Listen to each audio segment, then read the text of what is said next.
On air. За сайн байцгаана уу эрхэм сонсогчдоо.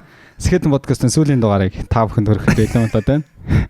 Тэгээд бэлгүүнээ өтөр ер нь хоёулахнаас хойш дугаар хийж байгаагүй. Тэгээд сүүлийнхээ дугаарыг хамтдаа хийх хөв тавилантай байсан байна. За энэ орой минь дүргий. За орой минь.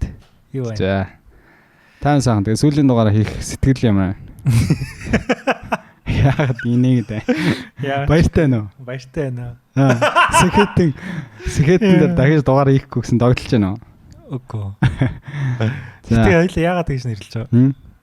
Ер нь гэхдээ дугаарын төгсгөлт хүмүүс ойлгох уу? За. Яа, хариултыг та бүтэн үзэж ижил мэдэх бол. За би хэд хэдэн халуухан асуулт бэлдсэн байна. Шууд асуугаад явчих. Тэгээ. За чиний хувьд үннүүнээс чамд үнэтэй юу? Skeleton чамд үнэтэй юу? Наадах чи хоёр дахь асуулт нэсэн шүү дээ. Нэг нь ч сонгоно. Нэг нь сонгоно. Йой. За. Яг энэ цаг үед. За орой минь. Юусээ. За яг ингээл байгаа юм да. Тань хамт олон ч сууч яана үннүүнээс. Skeleton үнэтэй юу? Үннүүнээс үнэтэй. Вэж л та. Би бас нэг жоох introduction явъя л да. За. Skeleton podcast-ийн хамтран хөтлөгч цогт бэлгүүн дээр байна. Тэгээд бэлгүүнээ байна. 58-2 7 жил подкаст хийсэн байна. Гэхдээ яг 58-2 хамтдаа яг 7 жил подкаст хийсэн үү гэдэг нь айгүй асуудалтай байгаа юм тий. Ер нь бол яг 7 жилийн өмнө буюу 2017 оны 11 сарын 17-нд байна уу да. Тэгэхээр чин саяын 7 хоног болно. Яг 7 жилийн хань болсон. Гэтэ нөгөө бит хоёр чи өвлийн тэргүүр сарын шинэ нэг нэхлүүлж болохоор бас бэлгийн тооллоор бас явцдаг. Аргийнхаа энэ удаа тэмдэглэн гэж байгаа тэмдэглэсэнгөө. Гэтэ таймнаад хоёлаа яг энэ удаад подкаст 7 жилийн ойдоор хийгээд бит хоёр юм 7 жилийн ойн дугаар хийчихсэн чинь бит хоёр ер нь за энэ бит хоёрын сүүлийн дугаар юм байна болоо явчлаа тий. Тэгээ айгүй халуухан асуултаар эхэлж гин. Үнэн нь юус чухал уу, Skeleton чухал уу гэдэг. Би бас чамс буцаалаад хот асуулт асуумаар л санагдлаа. Асууж бод нэгтэй хариулт. Тэгээ үнэн ньюс гэж юу вэ гэдгийг бас зарим хүмүүс мэдэхгүй байгаа юм чи. Гүй чи аль нь шугал хаа тэгээд хэлдэг. Гэхдээ хүмүүс мэдэхгүй байгаа чи гайхах шүү дээ. За. Тэгээ үнэн ньюс гэдэг нь болохоор одоо миний бас ажилуулдаг хамтран үүсгэн байгуулсан хэвлэл мэдээллийн компани байгаа тий. Тэгээд үнэн ньюс бол бас нэг 2 гаруй жил гаруйтай үйл ажиллагаа явуулж байгаа ийм компани. За Skeleton 7 жил. Надад бол яг ийм асуулт асууна гэж ерөөсө бодсонгүй. Гэтэ энэ асуултын хариултыг байнга бодож явдаг. Тийм болохоор хариулт бол бэлэн байна. За. Тэгээд хариулт нь юу вэ гэхээр надад яг үнэндээ аль нь ч чухал биш. Тэгээ яагаад вэ гэхээр ер нь зүгээр бидний нэг хэдэн нөхдийн ингээд олон нийтэд хүрээ гоё юм хүргэе гэсэн ийм зорилготой найзалдаг штэ. Энэ бараг 58-2-ын нөхөрлөл бол бараг ийм зорилготой нөхөрлөл тавьчихаа хариулна шүү. За. Тэгээд энэ зорилгод хүрэхийн тулд одоо юу гэдгийг анх 55 номын хэлцүүлэх гэж явж исэн. Тэгэл Нямын 8, тэгэл Skeleton podcast. Тэгэл явж байгаа л бас Анд 2 үнэн ньюс гэл. Тэгэл үнэн ньюсийн араас бит хоёрын араас манай шинэ баг хамт бол ингээл бүрдээл ингээл явж байгаа тий.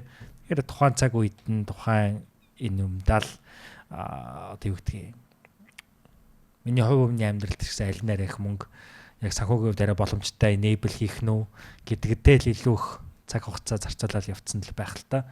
Тэгэхээр өөрөөр хэлбэл зорилго нь яг адилхан зөв хэлбэр нь өөр болохоор яг формат одоо юу гэдгийг өнгө үзэмжиндээ биш.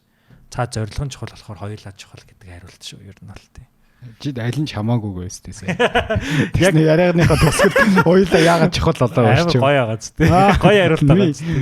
Зорилго нь чухал. Чи найзаагаа төрөгдүүлж байхгүй шүү босоод хүмүүс шүү. Зорилго нь чухал. Гэхдээ яаж хүрэх тэр арга зам нь өөр болохоор аль алийг нь илүү чухал гэж хэлэх айгу буруулах гэж бодож байна л та. За окей. За дараагийн асуулт. Хэрвээ чи нөхөрлөө худалдахаар бол хэдэн төгрөгөөр худалдах бай. Аль нөхөрлөл ингэ. Чи битэрийн нөхөрлөл шүү дээ. За хин худалдах юм? Мэдхгүй. Худалдах шаардлага гарулж битэрийн нөхөрлөлийг. За би сая асуулт нэрсэн. Чи төрүүлээ хариул. Чи үнэлэлтэй. Чи төрөлөө. Үгүй би чамд асуулт бэлдсэн баг чинь. Чи яагаад миний асуултыг өөрөөс нь асуугаад байгаа юм? Би бас над асуулт чи бэлдсэн байсан чи билүү? За хүмүүс сонсогч нар ингээд хүлээгээд байна. Чи нэг үнийн дүү хэлдэ. Хэдэн төгрөгөөр нөхөрлөлтөд бодлох юм? $1 сая гэж $1 сая. 3.5 тэрбум уу? За. Яагаад? Мэдгүй. Зүгээр $1 сая гэхээр гой сонсож. $1 сая чамд хэрэгтэй байгаа юм яг байна. Гэхдээ чи тэр нөхөрлөлийг зарж би чамд $1 сая ч өгчээ. За тийм. Болох уу? Тэгээ чи нөхөрлөлтөд хөдөлдохгүй байж болох уу? Болно. Окей, баярлалаа. Ямар гэж асуулт. Хүссэн асуултаа хариулт авчлаа. Дараагийн асуулт. За түрүүн чи хэллээ Сэхэтэн үнэн хоёр бол нэг зорилго. Энэ эцсийн дүндээ нэг л зорилгын төлөө явж байгаа учраас гэж. За. Тэгэд өнгөрсөн дундуур нь хоёлаа 7 жил хийхдээ завсарлсан шүү дээ, тий. Завсарлчаад 2 жилийн өмнөөс эхлээд видеогоор контентоо эргэж хийдэг болоод Сэхэтэн гарч ирсэн. Ковидын үед баг 1 жил ч лөө 1 жил хагас завсарлсан. За тэгээ өнгөрсөн 2 жилийн гаргасан дугааруудыг хараад үзсэн чинь 33 дугаар байлаа хийсэн байна баг хамт олнороо. Эндээс 7 дугаар нь чи хөтлсөн байна. Тэгэхээр чи үлдэх тал одоо 26 дугаар нь би хөтлсөн гэсэн. Тэгэхээр эн чинь 80 20-ын харьцаатай байгаа шүү дээ. Энэ бол тий. Энийг чи юу гэж бодож байна? Энэ шодраг явдал мөн үү? Тэгэхээр шодраг биш мэдээгүй. Чи юу гэж бодож байна? Энэ угаасаа байх ёстой зүйл үү? Ямар хэцүү асуулт. Мэдгүй. Гэтэ яг сүүлийн 2 жил гэдэг чинь би яг Монголд ирчээд гэсэн үг шүү дээ. Ковидын үед бол ер нь видео подкастуудаараа идэвхтэй болж эхэлсэн шүү дээ. Тэгээд тэрийг бол яг төсөл гэж авч үзэх юм бол чи яг лидигээ явсан шүү дээ.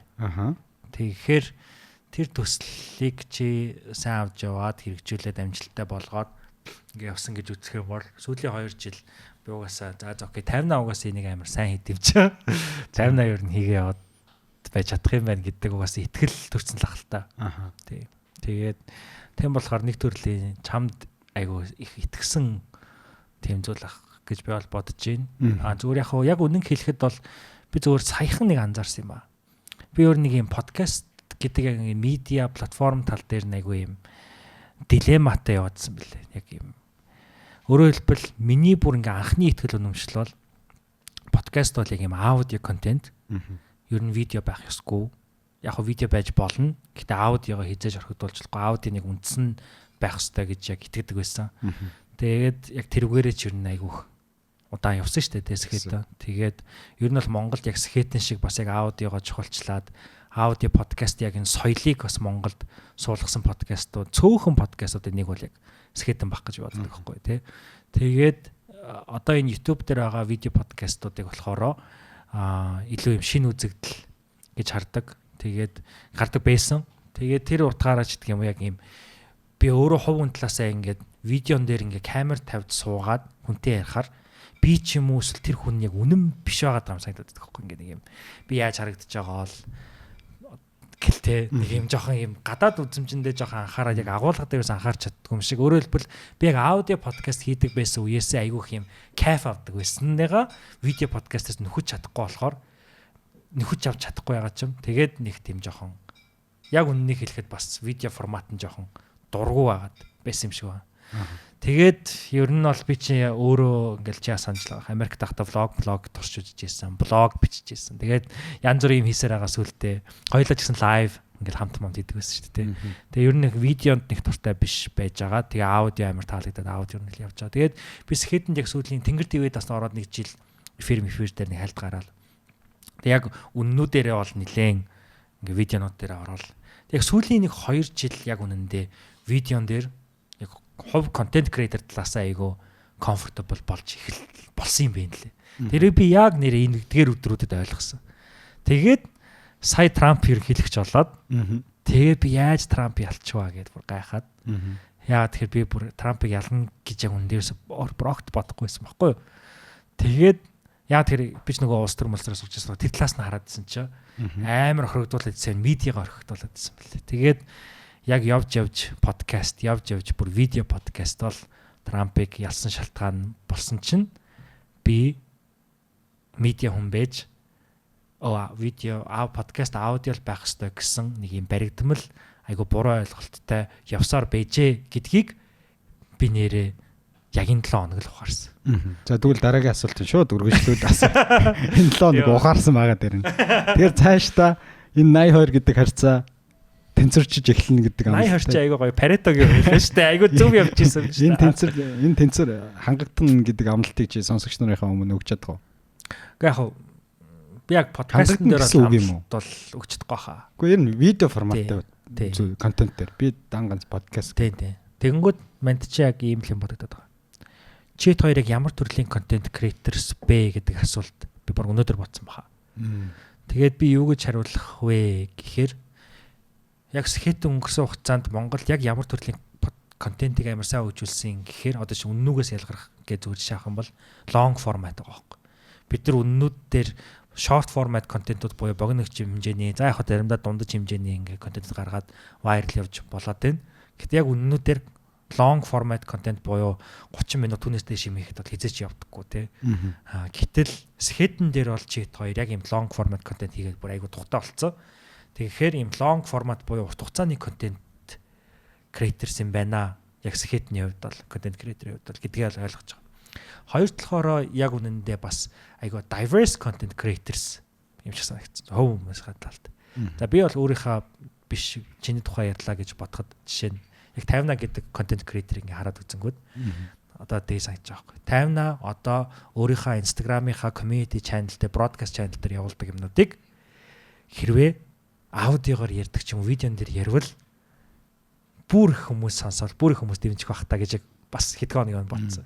Яа тэгэхээр чит хоёр форматын хувьд long format мөртлөө агуулгын хувьд аюу юм олон юм ярьж чаддаг хүмүүс байгаа байхгүй. Ихрийн ордных нь болохоор ч тэр ч юм уу те ийм юу ч ярьж чадна ер нь бол чит хоёр. Улс төр ярьж чадна, жаал одоо эдийн засаг хөрөнгө оруулалттай санхүү энэ бүгдийг ярьж чадна гэдэг ч юм уу. Тэгэхээр бол ийм олон өнцгтэй тийм. Тэгэхээр яг би бас энийгээ дагаад зөвөр анх ингээл одоо юу гэдгийг подкаст надад амар таалагдчихсэн шалтгаан нь анх бол өөр төрлийн юм ярьж болдго юм байна гэж бодож исэн. Тийм болохоор одоо ч гэсэн тэр нь бол хിവэрээ. А гэхдээ анх бол бид хоёр нэг юм жоохон хувийн хөгжлийн юмнууд дээр төвлөрдөг байсан шүү дээ. Одоо ч гэсэн гэхдээ хувийн хөгжил гэдгийг бас нөгөө биеэц гэрээц төрөөс гэдэг шиг хоёлаас биеэц дуусч одоо жоохон гэрээцсэх нас руугаа ороод байгаа болохоор ч тэр юм уу хувийн хөгжил бол жоохон 2 дахь 3 дахь асуудал болоод эхний асуудал гэр тэгээ цаашлаа бараг төр болж байгаа шиг байна. Төр гэдэг нь бид нар ямар улсад амьдраад байгаа бэ гэдэг л асуудал ч тийм яг үндэ миний хорооны миний сөөхийн асуудал байгаа байхгүй. Тэгэхээр за энэ саяны асуултанд би юу гэж хариулмаар юм гэхээр сэхэтник би ер нь цаашдаа яг дан ганц нэг юм подкаст гэдэг форматаар нь биш буюу нэг юм ярилцлагын гэдэг форматаар нь бос илүү бас өөр төрлийн long format буюу урт хугацааны контентууд байх хэрэгтэй гэж бодоод байгаа. Өөрөөр хэлбэл хүмүүстэй хамтдаа hangout хийх боломжийг илүү өгөх хэрэгтэй болов сэхэтэн. Тий. Тэр нь онлайнаар байж болно, биеэрч байж болно. Тий.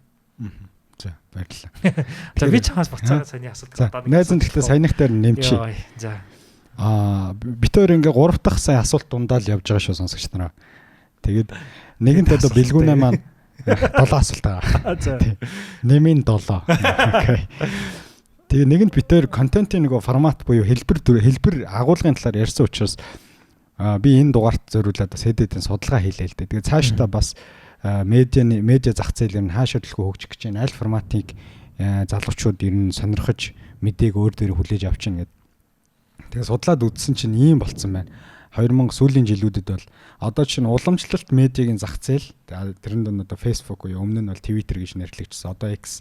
Энэ дээр одоо ямар нэгэн бид нар өөрсдийн контентоо линкийг тавьдаг ч юм уу тийм. Тэгмэд хүн ингээд тийш нь клик дараад ордог штэ тийм. Тэр тоон бол маш эрчимтэйгээр буурч ийн гэж. Ер нь хатнасаа л хийсэн үстэй. Тийм. Тэнгүүд одоо хүмүүс нэгсэнд өөрсдийнхөө платформыг суурийг илүү төлхөө хөгжүүлж эхэлж байна гэсэн медиа контент бүтээгч нар. Одоо Facebook дээр илүү бүүстийн мөнгө зардал нь бол эрс буурч байна гэж байгаа. Яг тэр ажиллахгүй байна тий. Одоо шинэ манай контентыг хүмүүс үзэхдээ сэхэтэн дээр YouTube дээр ороод сэхэтэн гэж л дийлийнх нь хайж үздэг байх нь л дээ. Бусдаар хязгаарч Facebook дээр ингээд шеэрлсэн байсан тэр контент руу дараад орох магадлал нь амар бага. Анх эхлэхэд л тийм байсан. Танд юм уу? Тэнгүүд энэ хэм маяг бол хэвээр хадгалагдаж байна гэж байгаа юм. Тэгээд дээр нь нэг формат дээр дахиад нэг хэрэгж байгаа юм.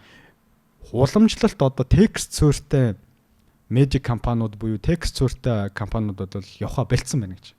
илүү нөгөө видео суурьтай. За жишээ нь TikTok, YouTube хоёр бол энэ зах зээл дээр хамгийн хүчрхэг тоглогч нар болоод эхэлчлээ. Уламж цаашаа хүчрхэг болох байх гэж. Энэ дээр амар сонирхолтой нэг жишээ би уншсан. Их Британий нэг контент бүтээгч залуу байгаа заяа. Дайлн гэдэг. Тэгэхээр тухайн залуу бол илүү тийм нэг мэдээний контентууд бүтээдэг. Нөхөр өөрөө дандаа видеогоор тэр контент өргөдөг. Гэсэн чинь BBC болон New York Times хоёрын нийлүүлсэн дагагчийн тоон 3 сая байгаа байхгүй. Гэсэн чинь тэр Дайлн гэ залуугийнх нь дагагчийн тоо хэд гэж бодож чинь та да. 4.5. Нүү 10 сая. 3 дахин илүү дагагч. Тэгээ хамгийн чухал сэдв одоо ингээд Газын зурвас юм уу? Газад болж байгаа тэр одоо сүүлийн үйл явдлаар ингээд BBC юм уу, New York Times ингээд мэдээ бэлтгээд видеогоор ингээд YouTube short-оор ч юм мэдээ хүргэхээр хизээч тэр үзэлтэн тэр Дайлн гэ залуугийн хийж байгаа контентын төвшөнд хүрдэг. Жишээ нь BBC дээр яг Газатай холбоотой мэдээ нийтэлсэн чинь 200 хэдэн мянган үзэлтэй байна заа. Тэгсэн чинь тэр Дайлн гэ залууг ирэх гэсэн чинь 10 сая үзэлтэй. Тэр энэ юу гэж нэхэр нэг уламжилт хэвлэл мэдээллийн мэдээ түгээх хэлбэр нэг бол хуучраад байна. Залуучууд хизээч одоо ТV үзээд ч юм уу BBC ч юм уу New York Times-ыг үзэхээ болж эхэлж байна. Илүү инфлюенсерүүдэд итгэж хэлж байна гэсэн тийм хандлага байгаа даа. Тэр залуучуудыг үзээд байна гэдэг чинь тэр залуучуудын тэр Газын зурваст болж байгаа мэдээллийг энэ залуу хамгийн сүүлийн үнэн бодит мэдээллийг хүргэж байгаа гэдэг тэр далд ухамсар нь суучаад байгаа учраас залуу сонсогч нар тийшээ явж байна гэдэг зүйлийг хэлж байгаа. Тэр формат дээр бол сүүлийн үеийн чиг хандлага юм байна. Наадан дээр яг ягтлвал ингэж болж байна. Яагаад жишээ нь 50-аг элөөх сонсоод Eagle телевизийн мэдээг хүн баг үзэх вэ гэдэг л жишээ аваад үзэх юм бол би жишээ нь ингэж тайлбарлаж болж байгаа байхгүй. Ер нь яг үнэнүүг ингээд анх эхлүүлэхэд тодорхой хэмжээний нөө суурь судалгаануудыг л хийгдэж байгаа шүү дээ, тий. 50-аг ихтэрүүд угаасаа амт байсан мэдж байгаа. Тэрэн дээр угаасаа гарч ирсэн нэг юм байгаа шүү дээ. Хүн болгон угаасаа нөгөө англиар бол bias буюу монголоор одоо өрөөсгөл хандлага гэж орчуулах юм уу та. Тэгээ хүн болгон өөрсдийн гэсэн нэг юм одоо хүнд дуртай, дургу, тий, зарим асуудал дээр ямар нэгэн л байр суурьтай байгаа, тий. Жишээ нь одоо Газын зурвасын асуудал дээр бол хүн болгон л байр суурьтай байгаа. Ялангуяа барууны улс орнууд амьдарч байгаа хүмүүс ч юм уу те. Тэгэнгүүт BBC ч юм уу одоо юу гэдгийг одоо монголоор ярил Eagle телевиз ч юм уу NTV телевиз ч юм уу тэрний ард бол группийн ашиг сонирхол ч юм уу том компани ашиг сонирхол ч юм уу те. Бизнесийн ашиг сонирхол байгаа болохоор тэрийг тааж таамаглахад ер нь жоохон хүнд ч тийм. Мэдээж хэрэг мөнгө санхүүн чухал. Тэгээ эцэст нь бас хэн бэ гэдэг чинь Монголд амар тодорхойгүй. Тэгэхээр яг энэ үзэл санаа нь юу яриад байгаа гэдгийг мэддэхгүй. Гэтэл хувь контент креаторын bias-ыг ойлгоход амархан гэх юм уу те. Одоо жишээ нь 50-аа бол оюутлогод ажилладаг. Тэгэхээр ер нь бол энэ хүн залуу бол уул уурхайг дэмждэг хүн байгаа. Гэт уул уурхайн асуудал дээр оюутлогоо янз бүрийн асуудал үүсгэхэд бол гарч ирэхэд бол 50-аа юу гэж бодож байгаа юм бол гэдгийг сонирхолтой байхгүй те. Тэгээл одоо юу гэдгийг тиймэрхүү цаадах хүнийх нь өрөөсгөл хандлага, цаад хүнийх нь амьдралын туулсан туршлага яг яагаад энэ мэдээллийг хүрэхдээ ийм өнцгөөс хүргэж байгаа гэдг нь яг үнэндээ хүнд өөрөө тэр мэдээний нэг хэсэг болоод байгаа болохоор тэр нь амар чухал байгаа юм шиг. Тэгээ тэр бол угаасаа судалгаануудаар гарч ирээд байгаа зүйлтэй. Тэгэхээр одоо ингээд цаашдаас чэт хоёр ингээд контентынхаа төрлүүдийг орлон болголоо гэж бодоход 50.2 жишээ нэг одоо зөрүүтэй бас ихтгэл өнөмшлэл байгаа шүү дээ тодорхой хэмжээнд тий. Тэр чинь байх ёстой байгаа байхгүй.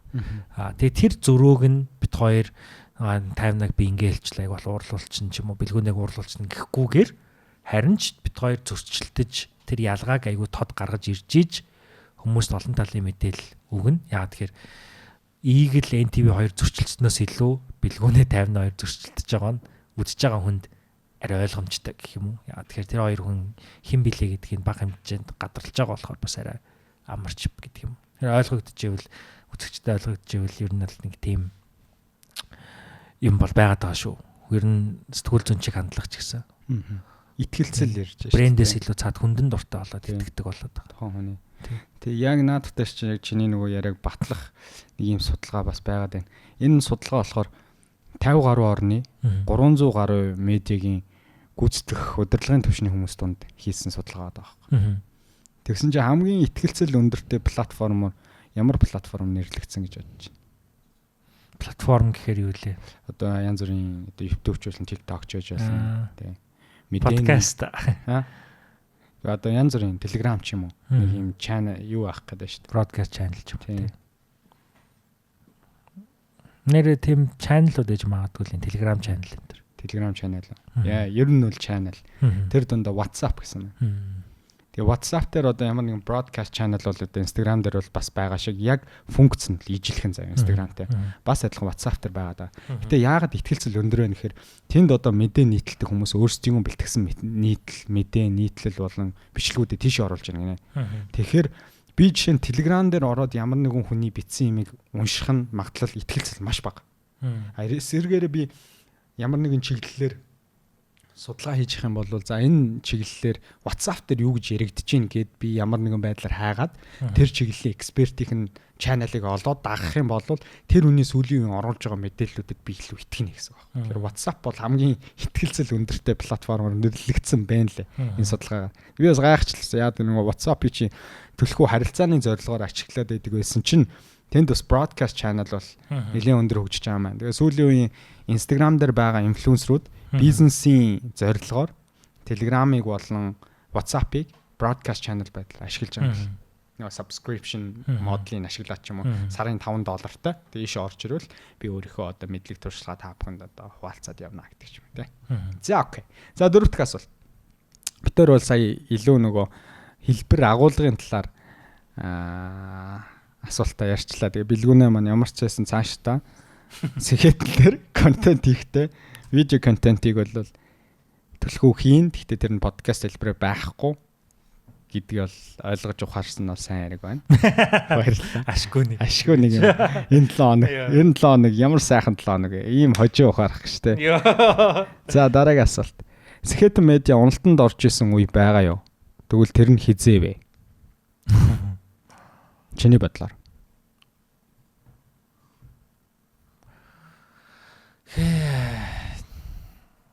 Нэг тийм уналт гэж одоо хэлэх нь хайшаа юм. Гэтэ зүгээр угаасаа л 7 хоног болгоны подкаст хийсэн шүү дээ, тий? Тэгсэн. Тэгээд 50-аа болохоор анх бас 50-тай хамт номын хэлцүүлэг хэдэн дугаар бичсэн байж.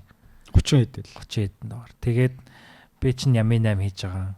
Тэгээд 7 хоног болгон гарч байгаа. Дундуур нь бас ингээд 50-аг юм ороод тэгээд бид хоёр бүр хоёр талаасаа бүр контент юм бүр асгаралтаа хийж байгаа байхгүй юу.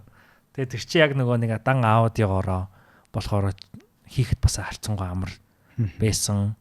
Тэгээд ямар ч гэсэн ингээд 7 хоног болгон подкаст гардаг байсан болохоор тэр одоо юу гэдгийг ритм алдагдах үед бол мэдээч хэрэг зөв хувь хүний хувьд бол тийм ялагдсан мэдрэмж ч юм уу тийм сонин мэдрэмж бол мэдээж хэрэг авч лээсэн л та.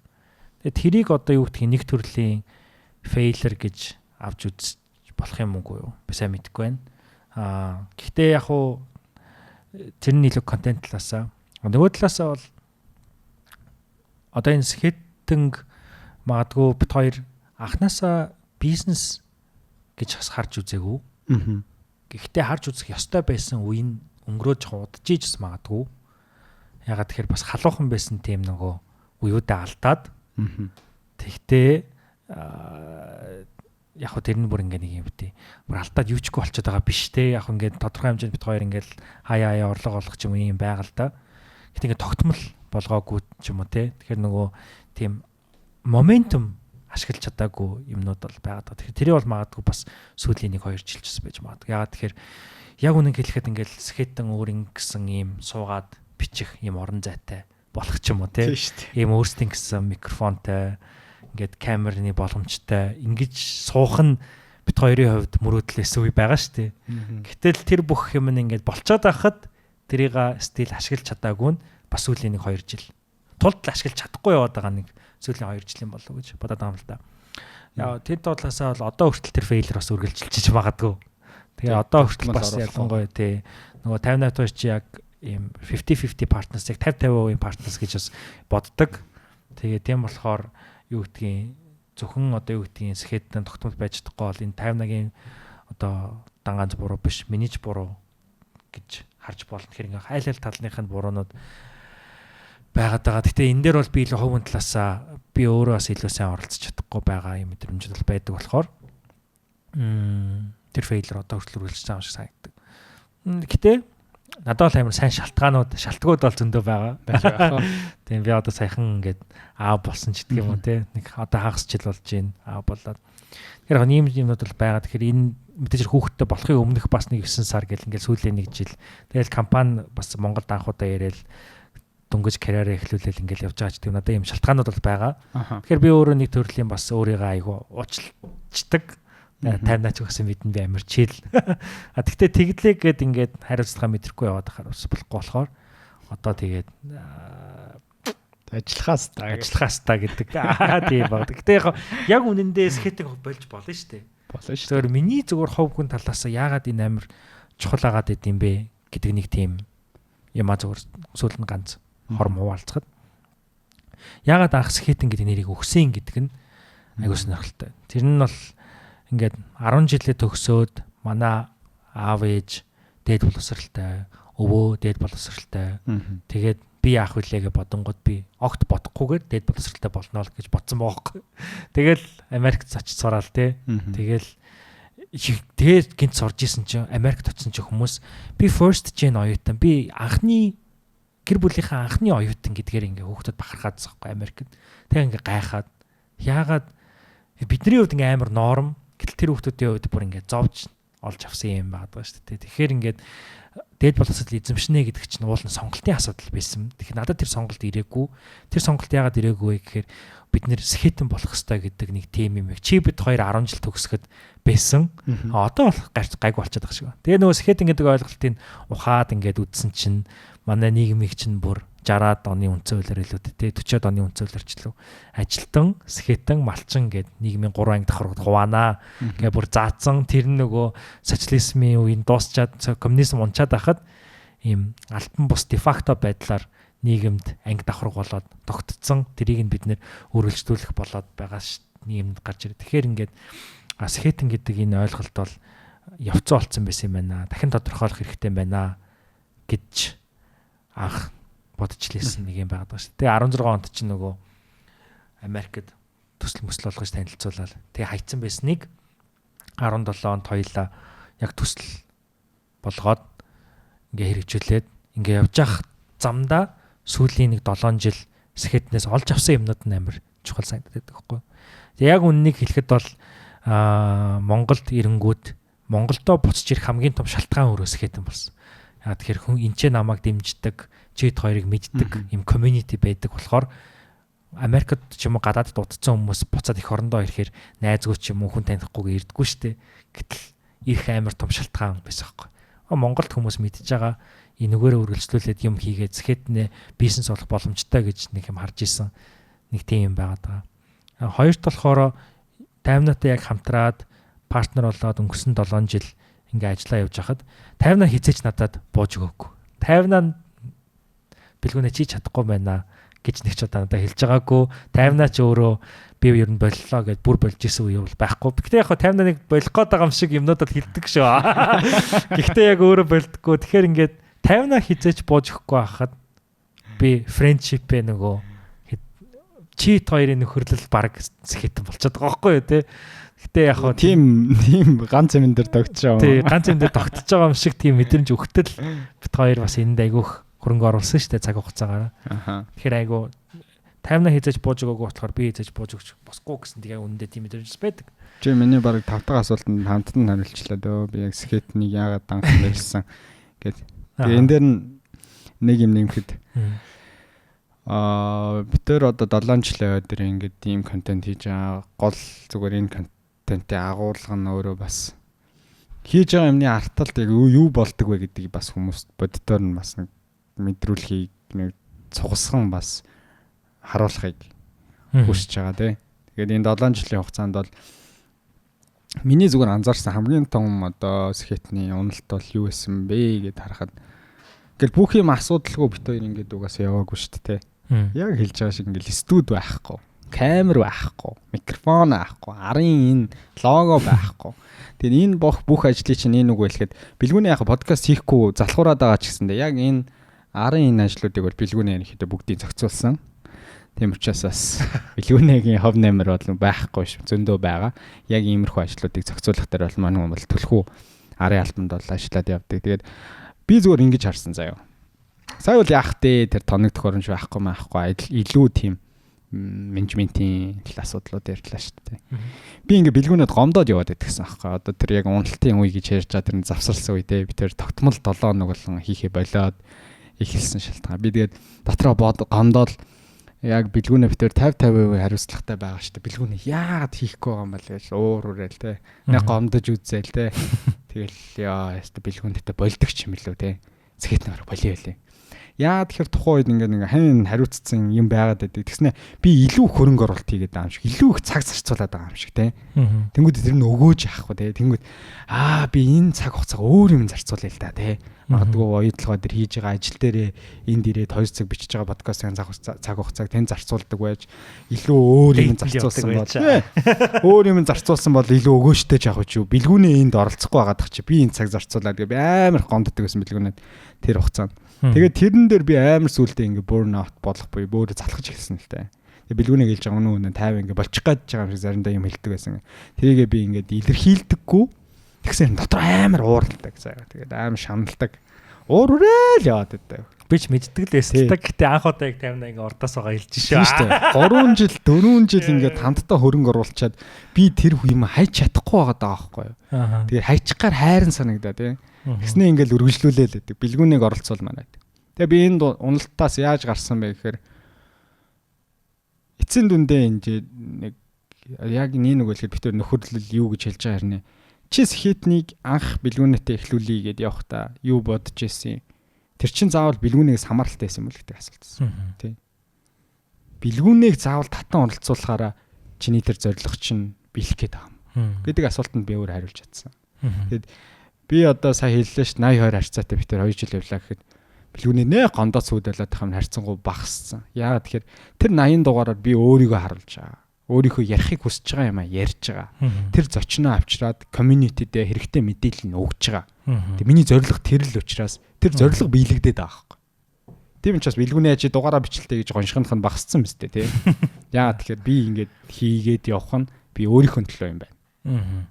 Эцсийн дүндээ. Тэгж л энэ бүтлгүүдлээс гарсан да. Тийм учраас одоо медиа гэх гэж байгаа залуучууд яг контент бүтээж байгаа залуусын ард юу байдаг вэ гэдгийг та бас сонсох хэрэгтэй. Ер нь бол контент бүтээж байгаа сүүлийн амжилттай яваа залуусыг харахад яах вэ? Подкаст талтай тий. Дандаа л хоёулаа гадаг шүү. Дандаа хоёул хөтэлдэг юм уу нэг ингээд оролдог юм уу тий. Гэтэ Монголд бол битүүр шиг 7 жил доктортой авч явж байгаа медиа байхгүй дээ. Хэцүү. За дараагийн асуулт. 5 дахь асуулт нь чамайг хариулсан гэж бодлоо. Тэгээ 6 дахь асуулт. За сэхэтнийг дараагийн шин цаг үеийн медиа компани болгохын тулд бидний зүгээс юу хийж чадах хэрэгтэй юм бэ? Юун дээр анхаарах хэрэгтэй юм бэ? Энэ магадгүй түрүү миний ярьж байгаа шиг медиагийн зах зээлийн ирээдүй хайчих гэдэг байна гэдэгтээ уялдаж чиний стратеги сонсъё. Тэгээ бас залуучуудад манай өрсөлдөгч нарт хэрэгтэй байх таа. Би өнөөдөр International Fund for Public Interest Media буюу олон нийтийн эрх ашигын төлөө ажиллаж байгаа хэвлэл мэдээллийн байгууллагууд яг уулзалтанд очиад ингээл нөгөө NTV, iTime, Graph, Lemon Press, Zone мэдээ гэд сонингууд эдэн бүх медианууд ирэх 3 жилийн төлөвлөгөөгөө бүгдөө ээлжилжлээ ярьдаг хгүй. Тэгсэн чи би яг би ингээ буруу газартаа эдгээр яагаад нэгдийнхээ бүр яриад байгаа бол гэж бодоод. Гэтэ тэгээ хэвлэл мэдээллийн байгууллагч бол ил тод байх хэвээр. Угаасаа зорилгоод явах хэвээр. Гэтэ хүмүүс айгу мундаг зорилгоод тавьсан билээ. Тэгээд би бас тэнд очсондоо өнөөдөр амар баярлалаа. Айгу хурам зориг авсан яг үнэндээ компаниуд тэм зорилго аваад тий. Тэг яг тэндээс нөгөө би одоо хариулах гэж байгаа асуултаа холиод хэлэхэд ер нь бол медиа яагаад оршин тогтноод байдیں۔ Гэдг нь бол нөгөө нийтийн ашиг сонирхолтой шүү дээ тий.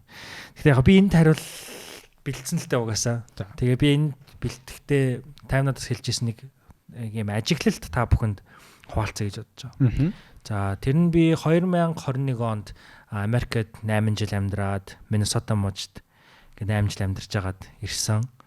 Тэгээ тэнд л ахта одоо коллежосоо нэг Blue гэдэг нэг юм жижигхэн Snow Globe шиг подкастаар микрофоноор подкаст энэ хийж байгаа л тэгээд Монголд ирээд тэг Анридын захирал байсан ундрал одоо ч гэсэн Анридын захирал болцсон баг. Нөгөө Тэнгэр телевизээр хуу гэдэг санал тавиад Тэгээд Монголд яг медиа салбарт яг албан ёсоор нэг юм одоо юу гэдгийг үйл ажиллагаа явуулж байгаа бас идэвхтэй үйл ажиллагаа явуулж байгаа компанид групп компанид ингээ ажилд ороод тэгээд ингээ явж байгаад айгүйх медиа контент ингээ байнгын хүлээж авч үзэж байгаа шүү дээ. Тэгсэн чинь нэг подкастн дээр тэгэж ярьсан байхгүй юу? Солонгост төрүүлж интернет орж ирсэн болохоор бүх найрууд Солонгос улсад интернет орж ирсэн болохоор Солонгосын арчлал одоогийн бидний хамгийн сайн арчлал гэдэг арчлуудаас хүртэл төрүүлж алхдаг гэд. Тэгээ ер нь Солонгост болж байгаа юм улс төр нийгмийн трендүүд дараа нь Америкт давтагдаа. Тэгээ Америкийн араас бас дараагийн арчилсан улс орнууд буюу одоо Монгол шиг юм арчилсан улс орнууд ингэ давтагдаа явдаг гэхгүй юу? Тэгээ яг тэр үед чинь юу болсон бэ гэхээр Солонгост нэг юм ерөнхийлөгч гарч ирээд одоо хүртэл ерөнхийлөгч байгаа гар нь би нэр мэдэхгүй. Тэгээ тэр гар болохоор айгүй консерватив буюу уламжлалт те. Тэгээд эмэгтэйчүүдийн эрхийг ер нь буцаагаад хумих сонирхолтой. Ер нь бол яг нийгмийн нэг уламжлалт сэтгэлгээгээрээ ирчүүд ажиллаа хийгээд эмэгтэйчүүд гэртээ байгаад ингээд Солонгосын нийгэм нэг Азийн нийгэмч нэг жоохон тиймэрхүү шүү дээ. Энэгээрээ бид нар амьдрах ёстой гэсэн ийм мэтгэл уламжлалтын ерөнхийлөгч гараад ирж шүү дээ, тэ. Тэгээ би бүр Америк энийг тавтахгүй баха. Тэр үчи Жо Байден ерөнхийлөгч болцсон. Тэгээ Жо Байден ерөнхийлөгч болох гэж юуг тууллаа да, тэ. Ер нь Жо Байден ерөнхийлөгч болох нь угаас амар ойлгомжтойсэн. Тухайн үед чи Америкт Жорж Флойд гэдэг хүний эргээс болоод хар эрстэй залууг цагаан цагтаа алаад амь насыг нь хороогоод Америк даяар Black Lives Matter буюу хар эрстэй хүмүүсийн амьдрал чухал гэдэг ийм Америкийн түүхэнд хамгийн том иргэний хөдөлгөөн болоод Америк ч амар юм болж байгаа шүү дээ. Би ч өөрөө тэнд байсан болохоор бас юу болж байгааг ингээ зүрхээрээ биеэрээ мэдэрсэн хүн чинь дахиж Америк бол одоо ухрахгүй хаа гэж нэгт бодож байгаа.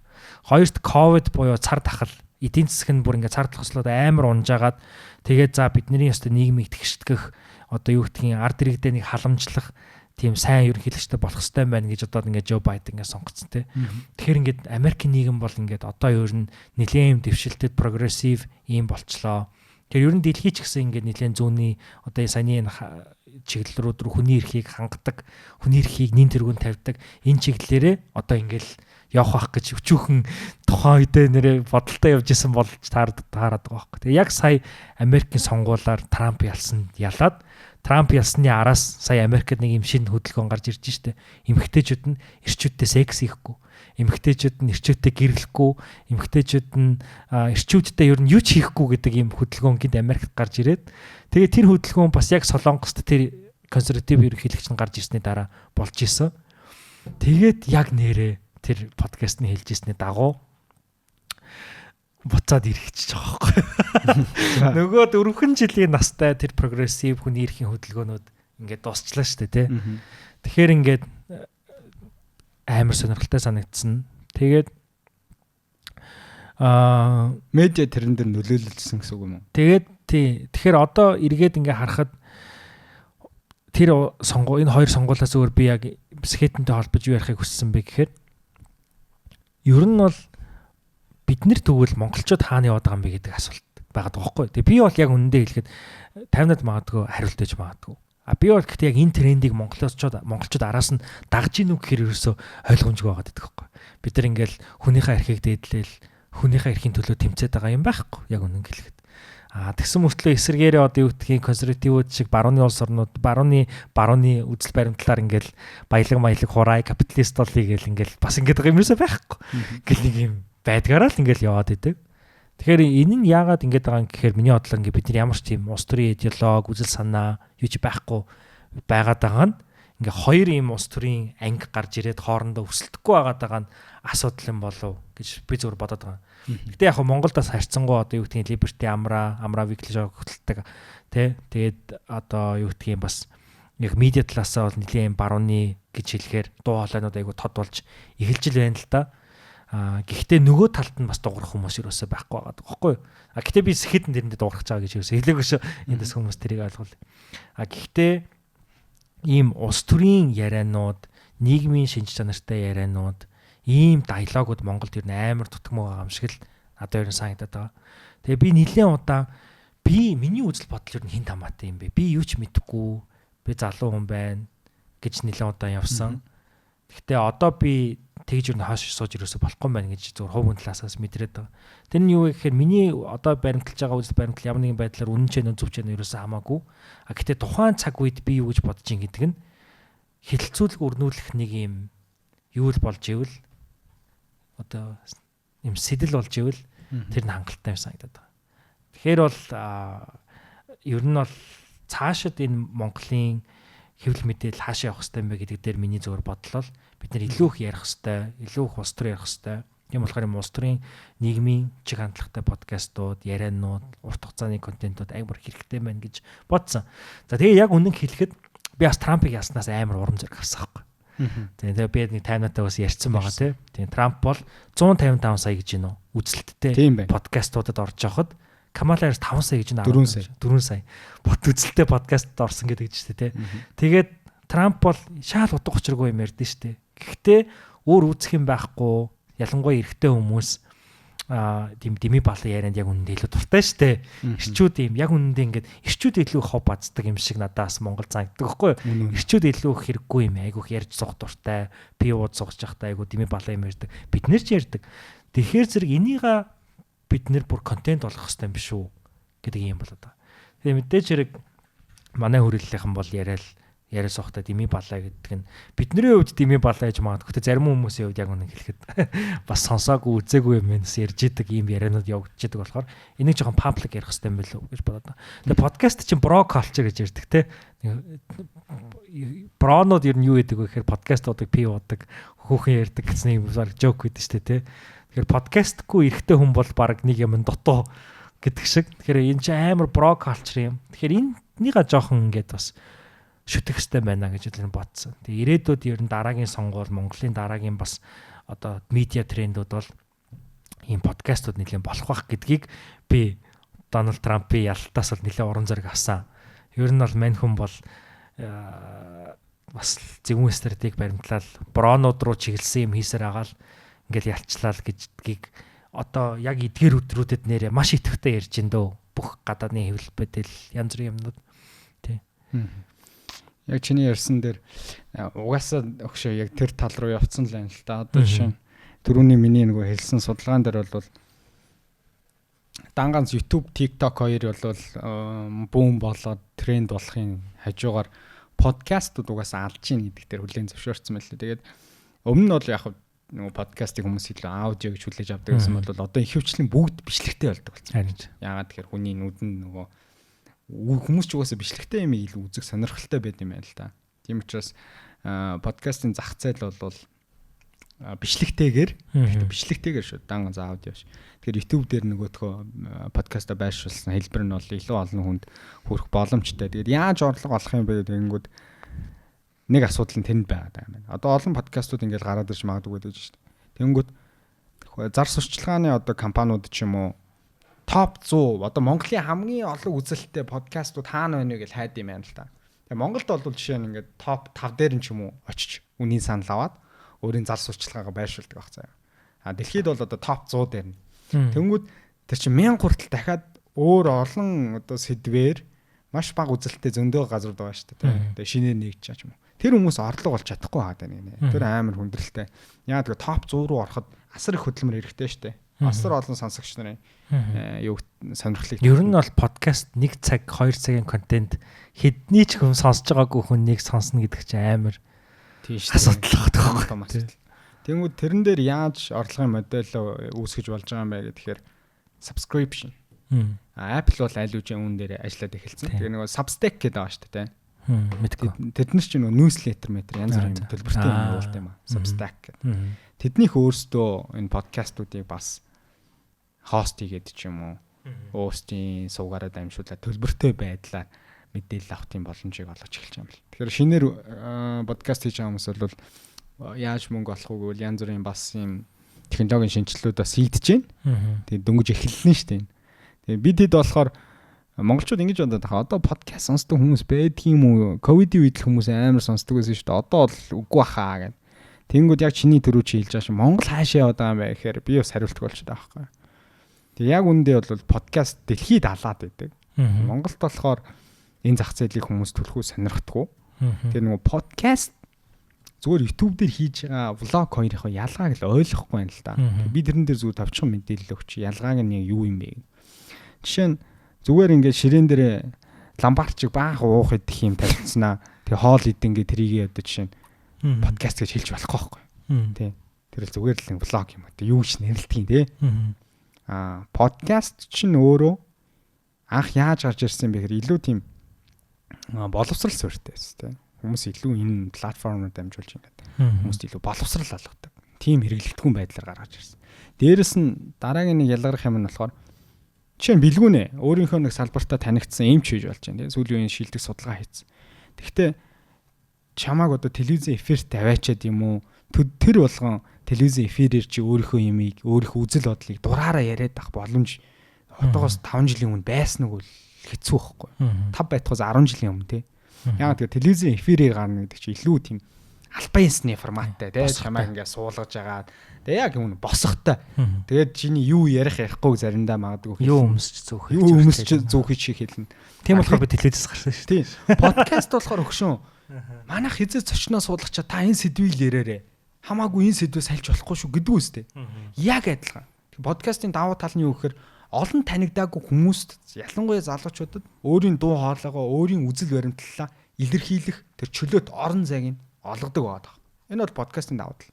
Энд хамгийн сайн хийж байгаа яг энэ боломжийг хамгийн сайн олгож байгаа платформ нь Монголд одоо подкаст нь хаанах вэ гэвэл Схетник гэж нэрлэв.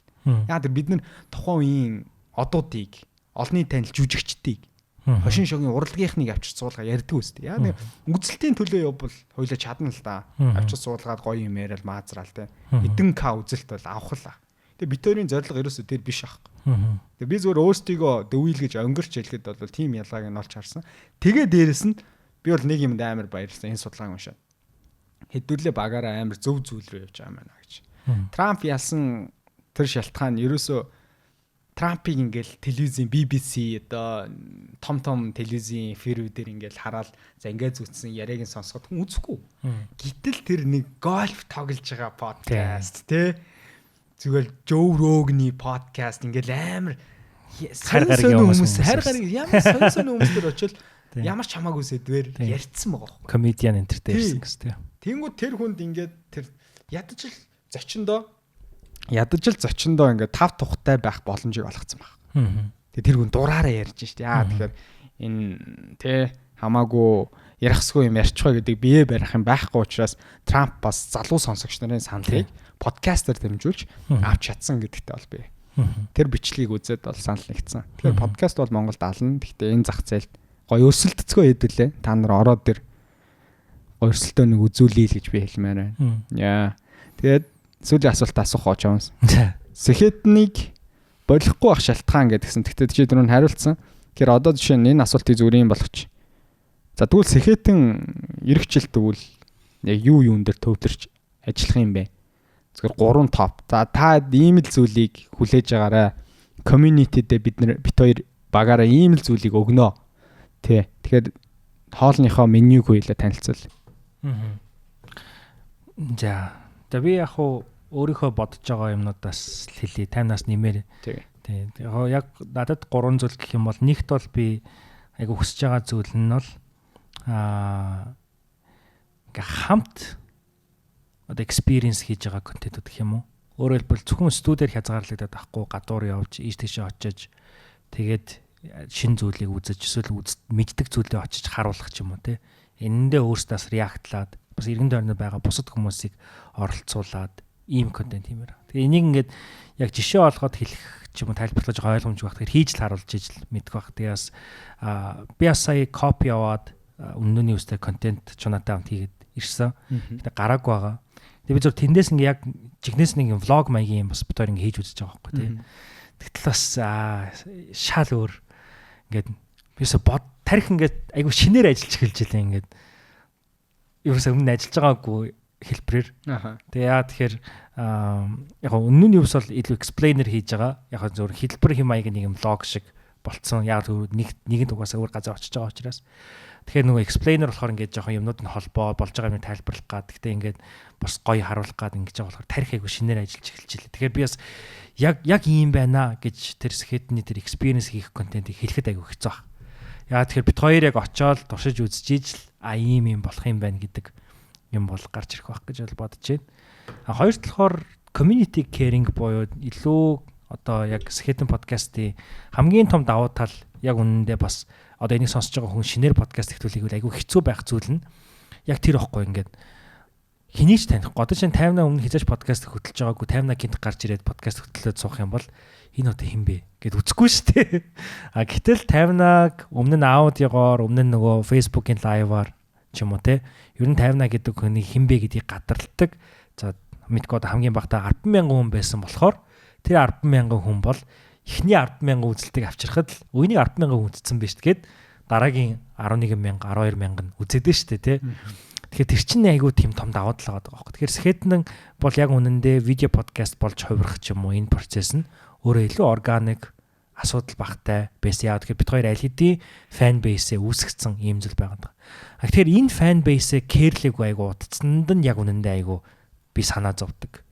Тэгээ ингээ заримдаа ингээ хүмүүс годомжинд таарад таньдгүй. Гэхдээ би Skeleton хөтэлдэг байсан шүү дээ гингүүд чи юм уу гэд нөгөө царайг нь хараагүй дандаа аудиог нь сонсдог байсан хүмүүс бас байгаад байгаа хөөх тий.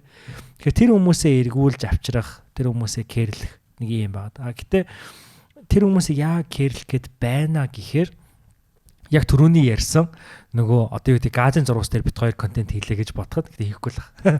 Гэтэ 50-аа нэг иймэрхүү юм хэлэх бах. Бэлгүүнээ нэг иймэрхүү юм хэлэх бах гэдгийг хамгийн сайн гадарлаж байгаа хүмүүс чинь тэр хүмүүс байгаа болохоор тэр хүмүүс чит хоёртай нэлээд адилхан сэтгэж байгаа болохоор нэг community үүсгээд тэндээсээ янз бүрийн нийгмийн хөдөлгөөнүүд өөрчлөлтүүд хийж эхлэхэд айгу амархан байх бах гэж бол бодоод байгаа тийм.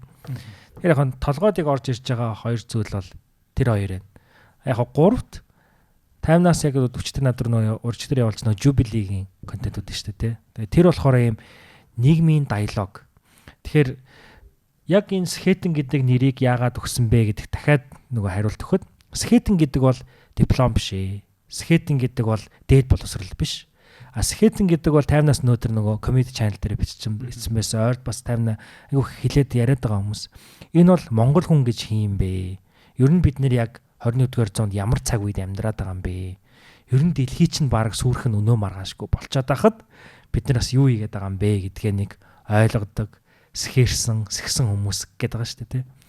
Тэгэхээр энэ Skeleton гэдэг бол өөрөөр хэлбэл ийм хүрх цэг биш, эцсийн цэг биш, зориг биш. Харин энэ бол явах зам, өдөр тутамдаа баг бодож явах хэвээр нэг юм амьдралын хэм маяг, явах цэг, явах зам гэж бид нар боддог болохоор энэ Skeleton-ийн чинь энэ үзэг нь бас ингээд зам зурчаад байгаа шүү дээ болно тий. Энэ үзэгэн дотор ч бол хүн алхтын энэ лед гэрэл нь нөгөө хүнийг хийж чадаагүй байхгүй. Гэтэ нэг болон тохойд хүмүүс харж л байгаа бах тий. Энэ чинь ингээд явах зам шүү гэдэг ийм процессыг харуулж байгаа. Тийм болохоор дээд боловсралгүй хүн Skeleton байгаа байхгүй юу Монголд. Тэ өөрөөр хэлбэл сургууль төгсөөгүй малчин залууг аваад ирэлтэй. Тэр хүнд бол Монголын энэ магадгүй одоо энэ бэлчээрийн дархлагдж байгаа энэ байдлын solution шийдэл тэр хүнд байгаад байгаа шүү дээ. Гэр орооллын утааг бууруулах ч юм уу, гэр орооллын дахин төлөвлөлт гэж манай улсын хурлын гишүүд төр засаг ямар удаан ярьж байна. Гэтэл яг үндэ гэр орооллын иргэд газраа өгөөд орон сууцнд яг амьдрмаар байгаа мó? Эсвэл яг гэр орооллог газар дээрээ зүгээр утааныхаа асуудлыг цаг тохиолгонд тог цахилгааныхаа дулааны асуудлыг шийдээ тэндээ зүгээр амьдрмаар байгаа мó? Тэрийг тэр тэнд нь амьдрдаг хүнээс нь асуумаар байгаа байхгүй тий. Тэгэхээр энэ нийгмийн өөр одоо бүлгүүдийн өөр төлөөллүүдийн хүмүүс ирж суудаг тийм платформ, тийм диалог, тийм хэлэлцээрийн юм бас болоосаа гэж хүсэж байна. Тэгээд яг энэ бүхэн гурлаа ингээд нийлээд ирэхэд магадгүй ивентээр хүмүүс өөр төрлийн хүмүүс ирээд зөвхөн түрүүний 50-аг хилдэг нөгөө од нөгөө Facebook дээр Instagram дээр олон дагагчтай хүмүүс биш. Харин нийгэмд үнэхээр дуу хоолойгоо хүргэх ёстой тэр хүмүүсийг нь авчирдаг. Тэр хүмүүсийг нь ирээд сонсдог тэр хүмүүсийг нь бид нар бий болгож чадах. Яа тэгэхээр Skeleton яг тийм л зүйлийг угаасаа хамгийн амжилттай хийсэн медиануудын нэг. Тэр нь шал өөр подкастн дээр очиж суух юм бол хинч сонсохгүй хүнийг бид хоёр 4,000 5,000 хүн сонсголоо гэж бодоход л тэр чинь амжилт байгаад байгаа байхгүй. Гэтэ яг 4-5,000 хязгаарлагддаггүй л дээ. Тэгээ тэр чинь өрөөгөр төсөөлөд үзэлтэй те. Өрөөнд 5,000 хүн байгаагаар төсөөлөд үзэлтэй чи стадионд үргэж штэ. Тэгэхээр чи амар том хүч чадал бидэрт байгаад байгаа болохоор энэ гурвуудыг огтлцуулмаар бол байгаад байгаа. Тэ. Тэгээ түрүүний тэр хэлдэг тэр Трампыг яагаад хүмүүс сонгоч гэдэг дээр бас нэмээ ганц хэлэхэд банд нар Трампыг сонгоцсон бохоггүй те Gen Z банд нар. Тэд нарт ус төр сонирхдаггүй. Тэгээ сонголт хийх хэрэгтэй болсон. Тэгээд Трамп байн гарч ирээд ангууд нь за энийг юм тачаа саналаа өгч гэж бодсон байгаа даа. Яг тийм асуудал Монголд тулгарч штэ. Тэр асуудлыг бас шийдлийг гаргаж ирэх баха. Окей. За бид хоёр яг цаг бичигс одоо ингээд дуусчин 2 минут болцсон байна. Бэлгүүнээ угаасаа хэлчлээ. Тэгээ бэлгүүнийг саяны гаргаж ирсэн 3 санаа бол бэлгүүнээ бид хоёр бэлгүүнийг очиод тэгээ бэлгүүнийг гэргийг үжиката бид дуруу ярьж байгаад гаргасан. Бэлгүүнийг санаа ер нь бол гуруулаа. Тэгээд энэ дээр зүгээр миний хамгийн сэтгэлийг хөдөлгсөн нэг юм байгаа. Яг бэлгүүнээ тэр үед хэлжсэн. Одоо бид хоёрын яг хамтдаа суугаад хийх юм дугаарууд улам олширноо л гэсэн үг. Тэгвэл бид хоёр ингэж ширээний ард суугаад хийх минут нь бага байна. Илүү ярьж байгаа сэдвийг хүмүүст бодитоор нь харуулах, талбай дээр нь очиж үзэх, өөрсдөө бас тэрийг бодитоор мэдрэх. Ширээний ард суугаад ярих нэг өөр, бодит нөхцөл байдлыг очиж мэдрэх. Нөгөө go look see гэдэг үг байдаг шүү дээ. Яг тэр зарчмаар бид хоёр бас хийх байх гэж бодож байна. Тэгээд тэр бол миний хамгийн сэтгэлийг хөдөлгөж байгаа контентын төрөл. Тэгээд хэдүүлээ үнэнтэйгээ нүүр тулах, бодит үнэнгээ ярих тийм орон зайг бид хоёр өөрсдөө эхлүүлнэ. Гэхдээ түүгээрээ дамжуулж маш олон залуучуудад, маш олон сэхэтнүүдэд өөрсдийн дуу хоолойгоо хүргэх, бодит өөрсдийн туулсан асуудлаа бид хоёрт харуулад тэрийг бас мэдхгүй хүмүүст мэдрүүлэх. Тийм л гайхалтай контент одоо эх оны эхнээс эхлэх байх. Тэр нь би бас тогтолж байгаа. Тэгээд соло дугаарууд бас хийгээд явах бах те. Ер нь бол угаасаа ингээ нэг сэдв барьж аваад бид тэр талбай дээр нь очиод нөхцлүүдийг харуулаад ярьсан ч гэсэн дараа нь одоо тэрийг өөрөө судлаад гадны оронд бас яаж хийж ийн гэдэг өөрийнхөө олсон мэдсэн унссан юм аа соло дугаараа талаар хүргэж удаа 10 20 гэхгүй. Тэгвэл энэ студид хоёлаа ирэл микрофон асаал камер тавиал сүлдээ жак хоёрын гуйгаал сап гэл 20 минутанд дэр хийчихэд нь штэ. Тэгээ энэ бүхэн өөрөө зогсолтгүй ингээл явах хэвээр. Тухай 100 хүн 200 хүн 1000 хүн хүн тэр хамаагүйгээр энэ эрчимийг л алдаж болох юм шиг. Тий. Эрчим. Тийм байна. За боллоо. Дуусгоо. Окей. Юу яах вэ? Чи айгу гоё 7 асуулт бэлдсэн байна. За. Тэгээд нөгөө гоё эс юм уу? Токсик асуултууд л байгаа сте. Гэхдээ гоё хэлээ. Би яг нөгөө нэг яг юм хиймээр угаасаа байсан. Тэг яг хоёлаа нэг цагийн дотор хий гэсэн зорилготой яг хүрээж айгу гоё мэдрээд асуултуудаа бэлдсэн байна. Тэгээд нөгөө Ямин 8 дээр би бас нэг 7 асуулт асуугаа сүүлийнх нь 8 дахын нөгөө сүүлийн орон зай гэж үлдээдэн штэ. Тэгэхээр яг хоёлаа тэр нэг сүүлийн орон зай байдлын нэг юм яваа тэгээд дуусгачих. За тэгээ өгш 2 минутанд амжих уу? Тий. За амжуулъя. За. Яг үндэ надад л нэг хэлэх юм байхгүй л те. Тэгээ миний саяны сүүлийн орон зай бол чамаг юм гоё асуултууд бэлдсэнд баярлаа гэж хэлхийг хүслээ.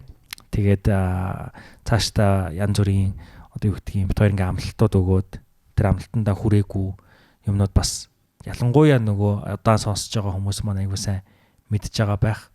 Тийм болохоор бас эргээд гэхдээ бит хоёр ямар ч хэлсэн үргэлжийн ингээ шоу ап хийгээд дахин оролдоол ингээ байгаад байгаа үед нь бид бүхнийг ойлгоод явж исэн бас сонсогч та бүхэндээ 7 жил хамт исэн сонсогч нартаа бас би зүгээр баярлалаа гэж хэлхийг хүсэж байна сүүлийн мөчтөнд тий. Хайртай шүү залуусан.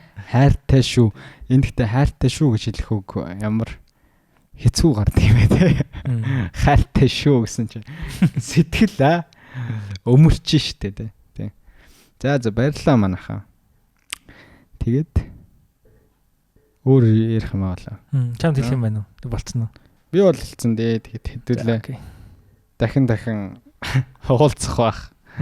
Та нар битээрээс залахгүй. Скетэн подкастны сүүлийн дугаар гэж бодож байгаа бол. Гэтэ яагаад ийм нэр өгч байгаа юм гэж. Тийш дээ нэр. Та гайхах. Бидний зүгээр юм кликбейт хийх гэж байгаа юм уу? Залтай хэрвээ гэж. 7 жил гэдэг чинь 7 гэдэг чинь бас утга учиртай тоо юм болов уу гэж бодод байдیں۔ 7 гэх тээ.